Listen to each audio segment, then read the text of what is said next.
Este programa es presentado por Gama. Sin ti no hay nosotros.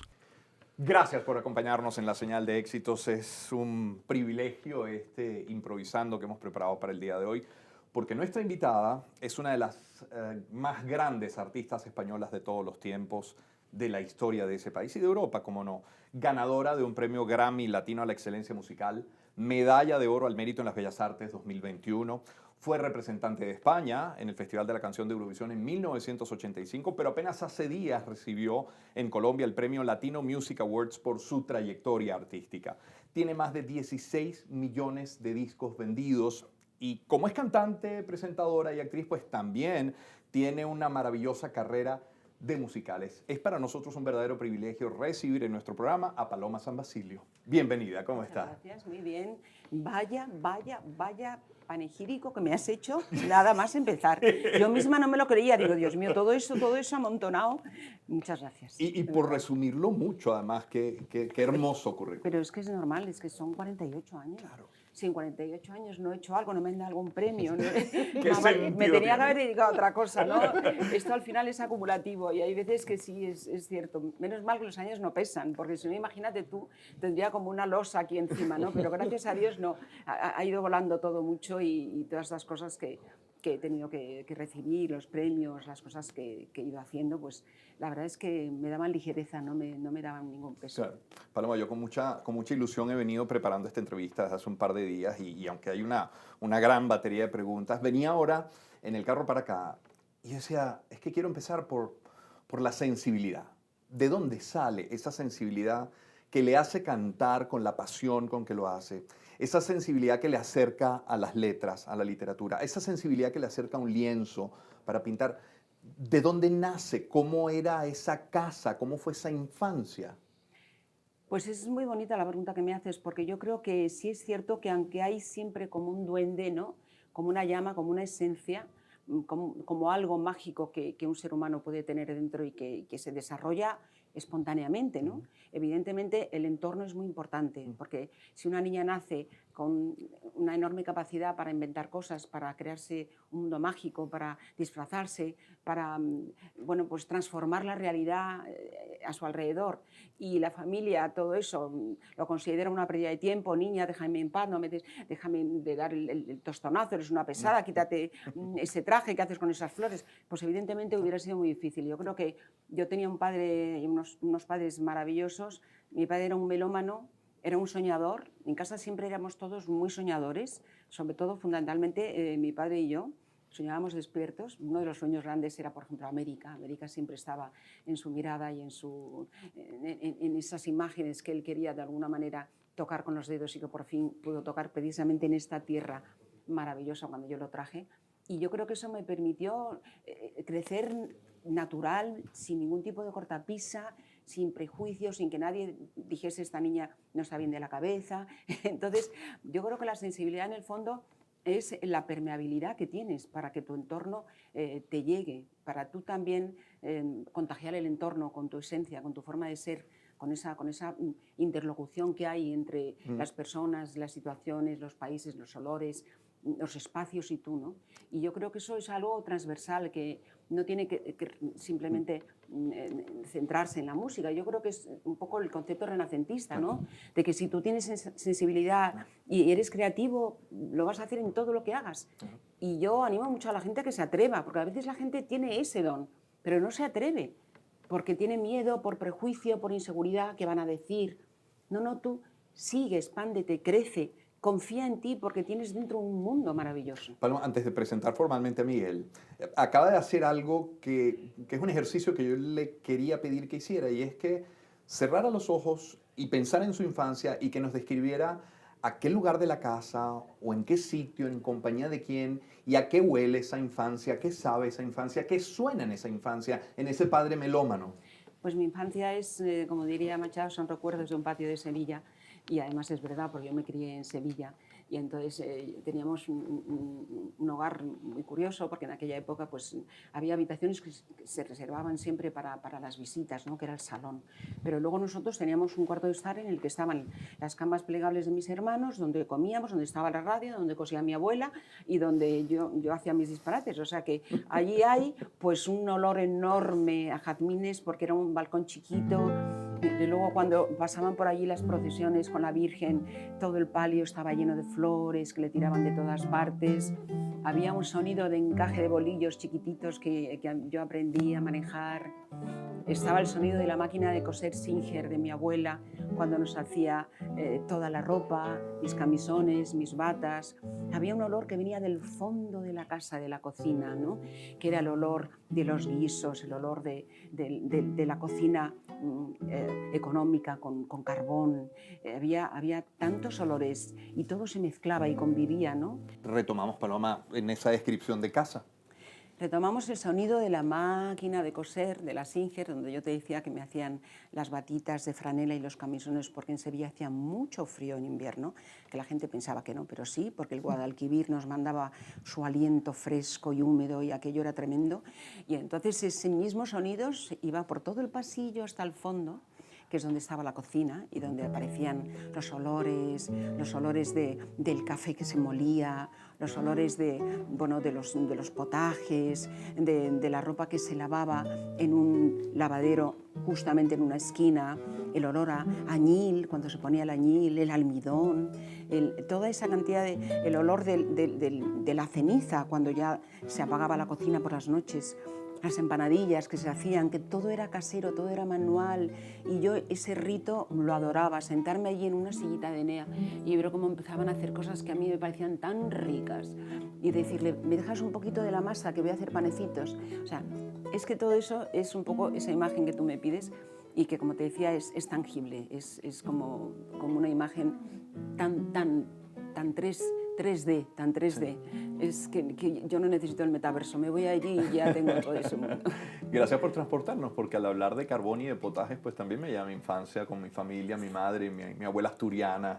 Mi abuelo también. ¿Asturiano? Sí. ¿De qué pueblo? De Llanes, de Posada de Llanes. Ah, pues bueno, en Llanes tengo parte de mi familia. Es Sí. más, los mejores trajes típicos asturianos, todos llaniscos, los hace mi tía. Pues yo tengo trajes llaniscos, porque mi pues madre... de Tere Blanco. Porque no tengo ni idea, porque Pues sí, eran mi tía. de mi madre, que mi madre cuando era soltera se vestía de llanisca, y luego cuando ya Ivana nació era muy chiquitita, y cuando se iba con los abuelos a Asturias, porque yo andaba dando bandazos y cantando por un lado y por otro, también le hicieron su traje de llanisca, y tengo una foto de ella porque que es maravillosa, qué bonito traje, con la pañoleta con azabaches bordados, bueno, es una joya, una joya. Y la estampa asturiana y la ¿Verdad? gastronomía asturiana. ¿Verdad? Miguel Delgado Esteves está embelesado por segunda vez, porque ya tú has acompañado a Paloma San Basilio, Miguel. Claro, en ocasión que ella viniera, nuestra común amiga María Gómez me llamó para que el cuarteto estuviera contigo. Y entonces para mí es inolvidable. Aparte que te quiero contar algo que no te conté aquella vez. Yo he estado enamorado de ti toda la vida. Y mi esposa, para evitar controversias, lo que hacía era regalarme los discos tuyos. Muy inteligente, muy inteligente, muy inteligente. Y entonces, claro, yo, por supuesto, en aquella época... Por cierto, Paloma, Miguel es inofensivo, ¿ah? No hay que sí, temer. sí, yo no hay que temer a No, Miguel. yo soy inofensivo, sí, en serio. Yo también. Sí, somos. Pero es que cuando el hecho de que estés aquí con nosotros, realmente el privilegio del cual habló Román, es que yo recuerdo una canción, cuando supe que tú venías, me acuerdo de una canción venezolana del siglo XIX. Hay una frase que se me parece a ti y que cuántas veces te habrán cantado a ti algo similar. Si un cielo está escondido detrás de tus pupilas, transpórtame a ese cielo con solo tu mirar. Eso es enamorable, ¿verdad? Muy bonito, muy bonito. Muy bonito, porque pensar que tú detrás de tus pupilas puedes tener un cielo, la inmensidad, y que ahí es donde quiere habitar alguien, es que realmente te quiere mucho. Es muy bonito. Claro, sí, es una vieja canción venezolana. Luego de 50 años prácticamente de carrera. Sí, casi. Sí. Eso, prácticamente. Claro que habrá agradecimiento, pero lejos de cansancio yo lo que veo es una gran ilusión. Es que yo, aquella niña de Sevilla sigue estando conmigo, no la he dejado nunca. Viaja conmigo. ¡Qué bueno! Sigue siendo la misma que se Claro. pone a jugar, que hace cosas que mi hija dice, mamá, es que eres una irresponsable, es que haz el favor de tener cuidado, no te tires al agua de no sé qué, no te metas en los rápidos, en los ríos, ¿no? Y esa niña siempre viaja conmigo, o sea, yo creo que, o sea, así como Machado decía, converso con el hombre que siempre va conmigo, yo converso con la niña que siempre va conmigo. ¿Ha habido algún momento de reinvención, de adaptación que haya costado más que otro? Porque vaya si hay que adaptarse en casi 50 años de carrera. Yo creo que eso es una de las cosas más interesantes de la vida, la capacidad de adaptación al medio, la cintura que decimos, la flexibilidad. Imagínate tú que tú naces y estás por hacer y te vas haciendo, y entonces te vas haciendo gracias a que tienes que ir gestionando todo lo que va pasando a tu alrededor, y de pronto lo previsto es peor que lo que te encuentras. Yo por eso no tengo metas, porque lo que te encuentras en el camino es mucho más interesante que lo que estás buscando al final, y eso te va cincelando como si fuese un maestro que te va haciendo una escultura vital de carne y hueso.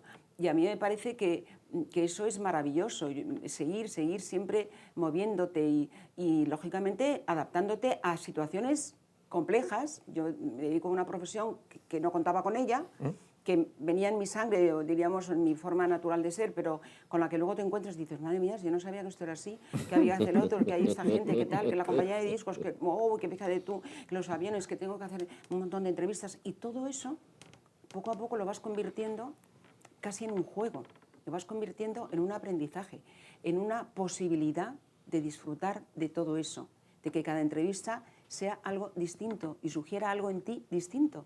Y eso te regenera, es como si tuvieses una fuente constante que te va regenerando, y eso yo creo que es una forma de vivir maravillosa. Yo siempre digo que estoy sin terminar. Cuando me dicen, ¿cómo te definirías? Yo estoy sin terminar. Y supongo que no me terminaré nunca. Cuando me termine, Ahí está la eternidad. es que me he ido al otro barrio y allí pienso seguir haciendo cosas. Hablando de barrios, tú naciste en Madrid. Sí, nací en Madrid. Sí, y entonces yo me acuerdo de una canción, chica, que compuso un mexicano célebre, que se la compuso a una mujer muy hermosa. Cuando llegues a Madrid, chulona mía, voy a ser emperatriz del lavapiés. Alfombrarte con claveles la gran vía, y bañarte con vinillos de Jerez. Pam, pam, pam, pam. En chicote. El chicote. Un agasajo postinero con la crema de la intelectualidad. Y Suspiro por retrechero, más castizo que la calle de Alcalá. Olé, esa es la chulería. Esa es la chulería. Qué bien. Eso es un chotis. Un chotis. Paloma, claro. volver al Teresa Carreño 13 años después, ¿qué significa? Pues es maravilloso, maravilloso. Yo cuando vine por primera vez al teatro, que fue con Evita, yo dije, Dios mío, qué teatro, qué cosa más. Hay que reconocer que nosotros en esa época en España hacíamos conciertos por cualquier lado. Es decir, 2 carros y ahí ponías los músicos y tú cantabas. Una plaza, un tenderete, una feria, y yo cantaba en todas esas zonas extrañas y convulsivas. A veces estaba la rata gigante detrás, a veces estaba el tío vivo, a veces... Y de pronto llegas a hacer una gira en América y te encuentras con los teatros de América. Y yo decía, ole, ole, ole. Estos son teatros, pero además son tonterías. Y te vas a un teatro maravilloso en Miami, en Puerto Rico, y llegas al Teresa Carreño y te quieres morir. No solamente porque tenía una cafetería monísima donde comíamos cosas riquísimas y estaban todos los... Bueno, imagínate tú toda la gente que venía conmigo, porque yo era un poquito la de la foto. Bueno, la de la foto es la que cantaba todo lo que había que cantar, que prefiero no acordarme, pero es que venía un montón de gente detrás. ¿Tú sabes lo que es a esa gente? Gente joven, gente de coros, bailarines, tramoyistas, todos. Darles el regalo de una gira en América. Eso no tiene nombre, o sea, esa gente yo creo que nunca en la vida se va a olvidar de eso. Y aquí estuvimos un mes. con lo cual pudieron hacer todo lo que quisieron, Claro. excursiones, idas, venidas, y ese teatro inmenso que estaba casi recién estrenado. Recuerdo que había unos paneles de sonido que todavía no sabían muy bien cómo funcionaban. Sí, es correcto. Y había Sí. un foso que a veces se subía. O sea, era Claro. tan espectacular ese teatro. Sí, claro, y Sí. que la tarima circular. La tarima ¿te circular, ahí acuerdas? podías hacer Aida, podías hacer lo que te Claro. diese con elefantes y todo. O sea, era maravilloso el teatro. Y en esta visita, luego de estos años de carrera, de prácticamente 40 discos, ¿cómo se arma un repertorio? Porque mucho queda por fuera, o efectivamente no va a cantar 6 horas. ¿Cómo se arma un No, repertorio? yo creo que primero hay que usar la imaginación y yo sobre todo el instinto. Yo cada gira que hago, la hago desde el instinto. ¿Qué quiero hacer ahora? ¿Qué me apetece hacer? ¿Cómo siento el escenario? Y eso es lo que voy intentando hacer. Hay veces que yo he hecho conciertos, por ejemplo, una gira que hice con PSB era piano, saxo y contrabajo, nada más. Otra gira de pronto pues la puedes hacer con la última gira antes de la pandemia, era un monólogo que escribí donde había canciones y era un contrabajo y un teclado. Eso era todo lo que había. Y una especie de biombo. Entonces, tú puedes contar muchas cosas. El relato tiene que ser lo que tú quieras que sea con la gente. Y ahí yo creo que es muy importante dejarte fluir, que sea fresco, que sea creíble, que lo que estés contando en ese momento se den cuenta de que es único y que no se parece a lo que hiciste antes. Y no es tanto llevar fuegos artificiales, 800, yo qué sé, focos de luz espectaculares, proyecciones. O sea, yo no quiero distracción, porque ya hay demasiada distracción, demasiado ruido, demasiado camuflaje, y el artista hay un momento que desaparece, no sabes ni dónde está. Y dices, espérate, es como cuando vas a un partido de fútbol. Me acuerdo yendo al Barça, estando en Barcelona haciendo El Hombre de la Mancha, nos invitaron al palco presidencial y ahí estábamos nosotros, Pepe Sacristán, mi querido Pepe y yo. Y de pronto dije, bueno, ¿cuándo empieza esto? Y no, si ya ha empezado. Estaban todos ahí abajo, yo no veía a los futbolistas, eran como unas bolitas de anís. Ahí. Digo, que ya ha empezado, digo, pero ¿por qué no hacen Claro, algo? eran Pero hormigas. ¿por qué no hacen como nosotros, que hacemos una fanfarria, Sí, y claro. ahora el partido? Sí. No se entera nadie de que hay un partido. Entonces, no sé, yo creo que tú tienes que responder a lo que tú eres en cada momento. Yo estoy en una época de sencillez, de alma desnuda, de diálogo directo, sin intermediarios, y lo único que necesito es unos músicos maravillosos que toquen, que por cierto hay más de uno venezolano. Quiero que disfruten, que jueguen con la voz y yo con ellos, una calidad musical importantísima y un repertorio en el que hay música de todas partes y por supuesto mis canciones también. Claro. Y eso es lo que yo ahora quería, sobre todo un concierto, diríamos, de esperanza, de reencuentro, de celebración, por fin otra vez, ¿no? Y eso es lo que estamos haciendo. Oye, 13 años atrás, Paloma, fue cuando los 25 años del cuarteto, 13, más de 13 años. Pues seguro. Que tú viniste y yo iba a traer, lo que pasa es que esa cosa que la taquicardia a uno le impide a veces que el potencial de acción entre neurona y neurona se manifieste. No hubo tiene que sinapsis. ser. No hubo No hubo sinapsis. sinapsis. Mira, Entonces, ¿sabes qué me impresiona, Miguel? Perdón que te interrumpa. La humildad con la que Paloma dice, no, cuando vine con Evita. Porque Andrew Lloyd Webber llegó a decir que Paloma San Basilio ha sido la mejor Evita. ¿Cómo se recibe un comentario así de una persona como Andrew Lloyd Webber? Pues yo lo recibí con muchísimo cariño y muy ilusionada porque hacía 11 funciones a la semana. Y yo decía, Dios mío, soy la única Evita del mundo que hace 11 funciones a la semana, las demás hacían 6, 7, y por lo menos que me reconozcan el trabajo que estoy haciendo. Y la verdad es que fue precioso cuando en Nueva York decían, usted no, ¿te acuerdas que el eslogan era usted no ha visto nada si no ha visto Evita? Y ahí decían, usted no ha visto Evita si no ha visto la Evita española. Y entonces a mí me parece que también es un orgullo para nosotros, ¿no? Que siempre los anglosajones parece que son los que hacen todo bien y nosotros somos como unos aprendices malos. De pronto haces una Evita maravillosa y vienen a verlo. Al principio, sobre todo, Andrew Lloyd Webber se enfadaba un poco porque en vez de ser un cantante de boleros era un cantante de tangos, de verdad, que era lo que tenía que haber, y en vez de las mangas con volantes estaba vestido de tanguero.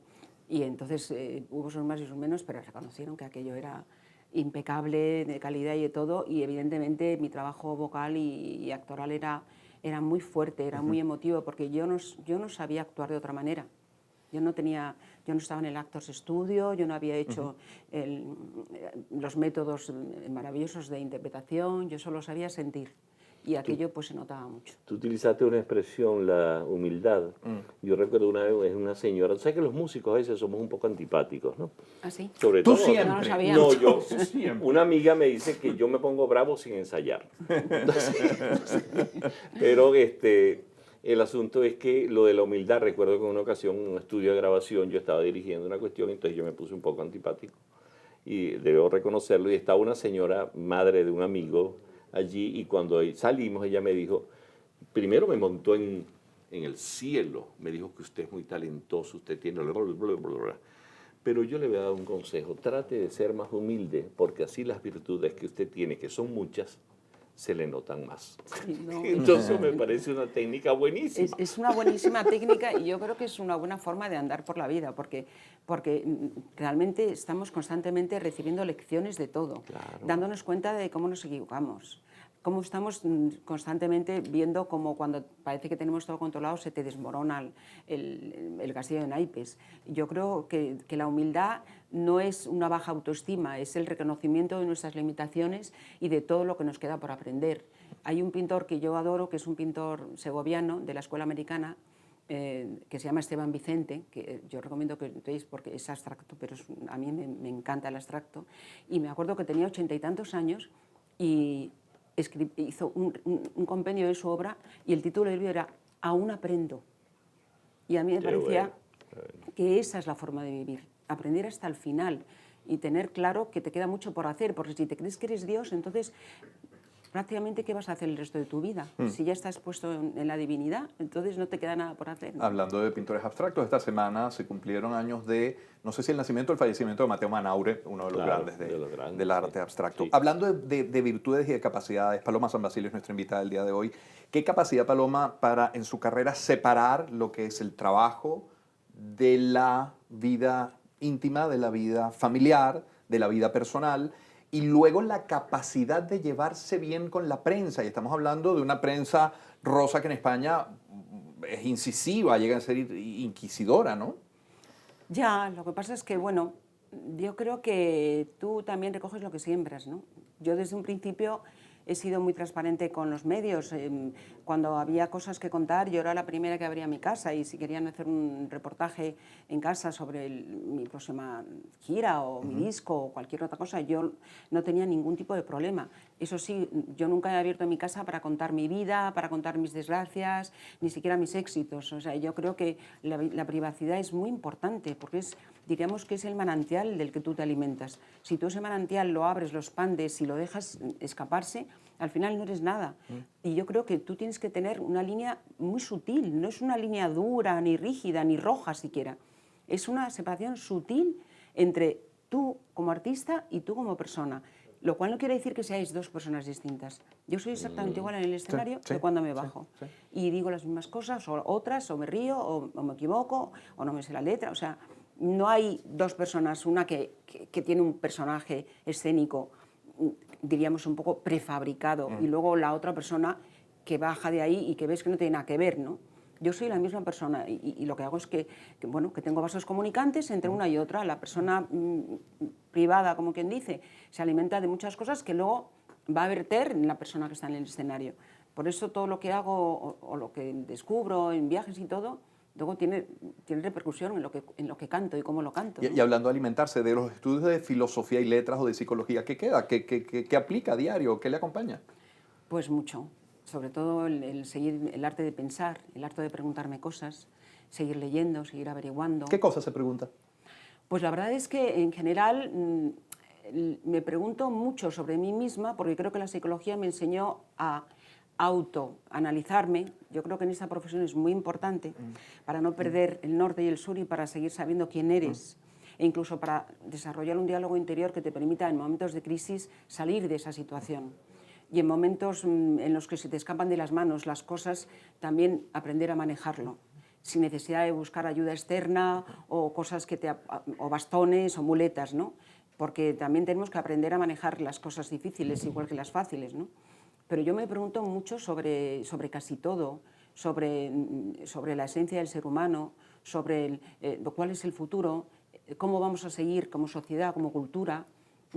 qué es lo que nos está llevando hasta aquí, en qué punto estamos fallando como, no sé, como ente, ¿no? Qué es lo que nos está faltando a la hora de crecer, de que los niños tengan un aprendizaje muchísimo más humanista, que realmente tengan tiempo para pensar en ellos mismos, para el diálogo interior, que es tan importante, ¿no? Que no estén tan ensimismados con el entorno, con la inmediatez, con el conseguir cosas, con el ser, con el aparentar.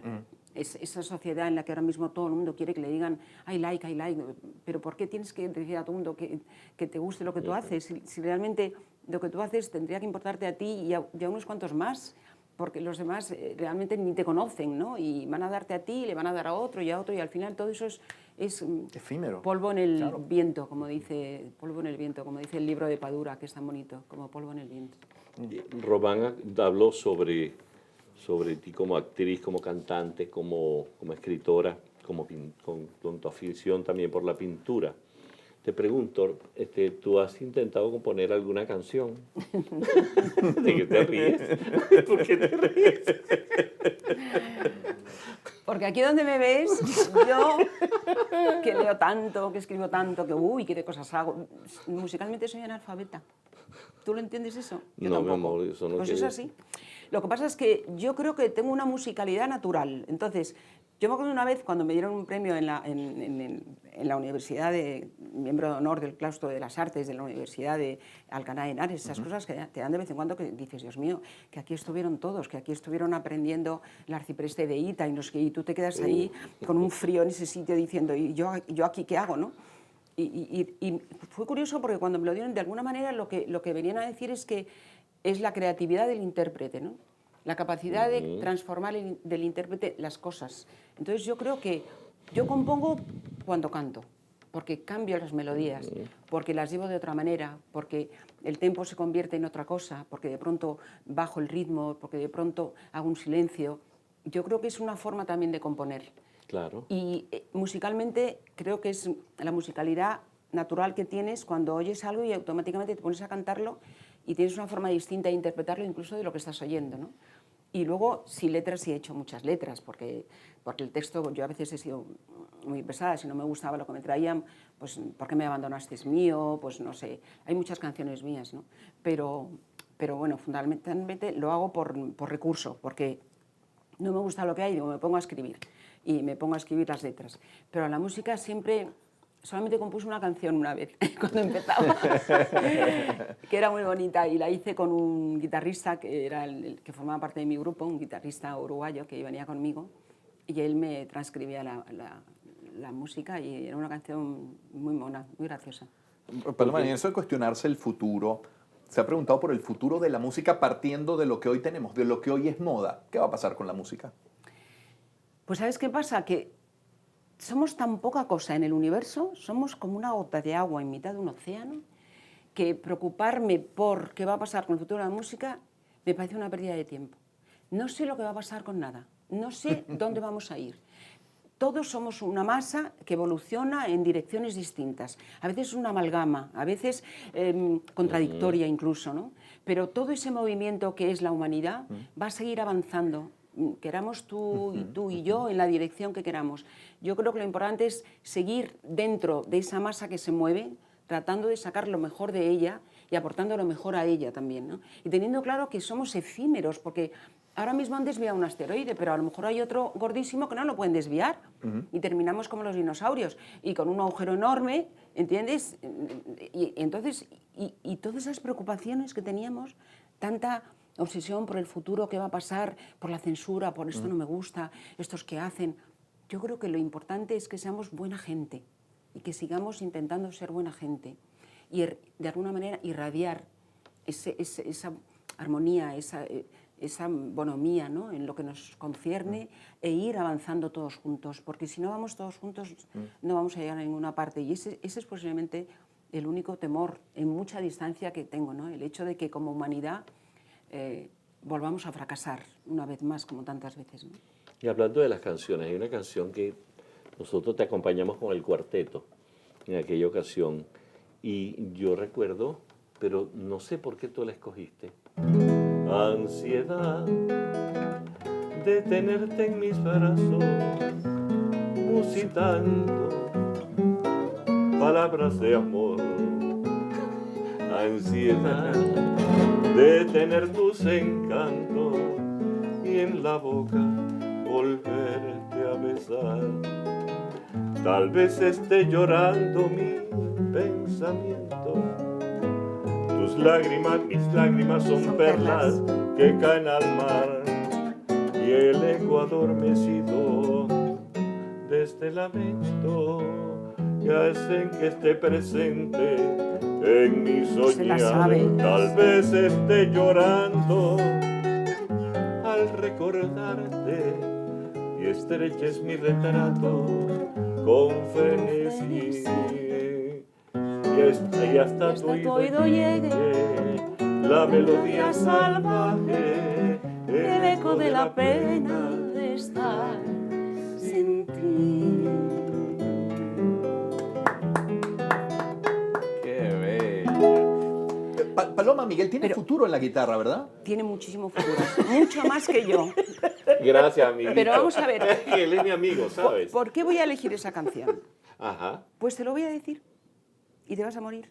Esa canción fue una canción que yo amé desde que era una niña y que la cantaba Nat King Cole. Claro, claro. mi amor, En muchacha. español. Claro. De pronto apareció ese señor cantando ansiedad De tenerte en mis brazos, musitando palabras de amor. Y yo dije que yo no entendía por qué ese señor cantaba así, pero la canción me parecía tan bonita, tan bonita. Yo recuerdo un verano en la costa, en Galicia, porque después de Sevilla nosotros nos fuimos al norte. Ya íbamos volando. Y de pronto allí en un sitio, en un pueblo precioso en la costa que se llama Puente de Eume, que es donde pasa el Eume, y yo me acuerdo que era muy pequeñita, y estábamos, bueno, no era tan pequeña, yo creo que ella debía tener como unos 10 años o por ahí, y estábamos en un chalet pasando el verano, y recuerdo que se oía esa canción, y mi hermano Carlos, que era bastante mayor, mis hermanos eran bastante mayores que yo, le encantaba cantar. Y cantaba esa canción imitando a Nat King Cole.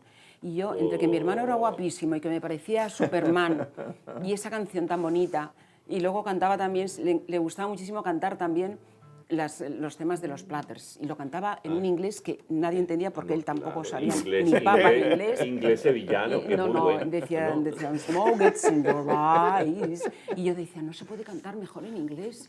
Y no sabía ni papa de inglés. Entonces, esa canción, te juro que me enamoré de esa canción.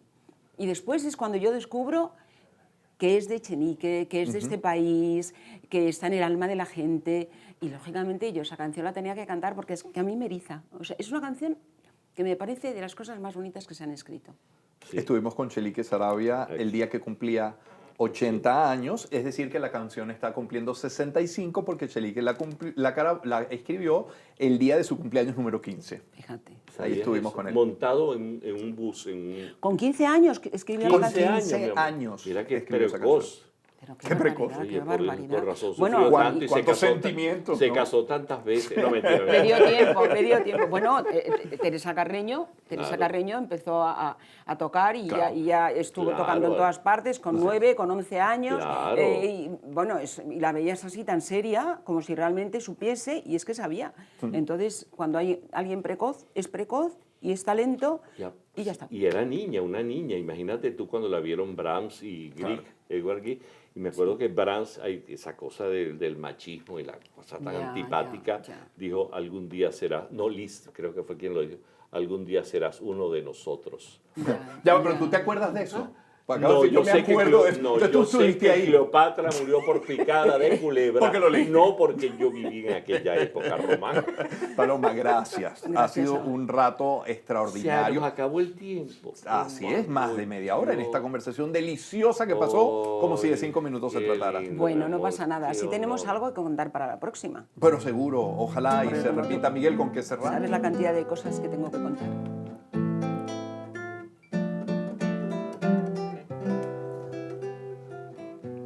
Es que está mucho más bonita así que como la canto yo.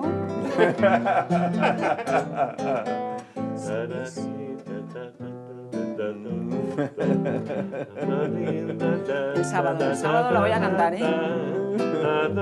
El sábado la canto.